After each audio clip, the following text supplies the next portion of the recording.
همیشه یاد رویت میکنم من، ای تو گل باشی مبویت میکنم من. تمام هستی حیات خود را فدای تار مویت میکنم من. رفیق گر بی وفا باشد گمش کو، به مطلب آشنا باشد گمش کو. رفیق گر پاس دوستی را ندانست، اگر فرزند شاه باشد گمش کو. نامردان را سلام دادن گناهست، من اگر نامرد شوم سنگسارم رواست. رفیق گر بی وفا باشد گمش کو، به مطلب آشنا باشد گمش کو. رفیق گر پاس دوستی را ندانست، اگر فرزند شاه باشد گمش کو.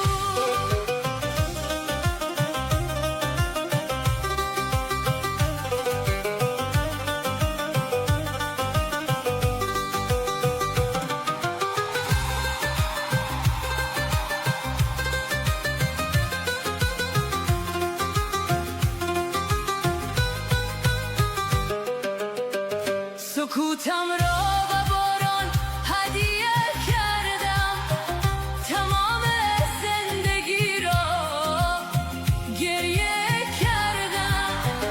نبودی در فراق شانه هایت، به هر خاکی رسیدم تکیه کردم. قلندرم در بدرم تو گم نشی از نظرم، جامعه سبز است ببرم قلندری خون جگرم. کل جهان به بیت شریف جان نمیرسد، روی زمین به مدینه زیبا نمیرسد. کل جهان به شمالی زیبا نمیرسد.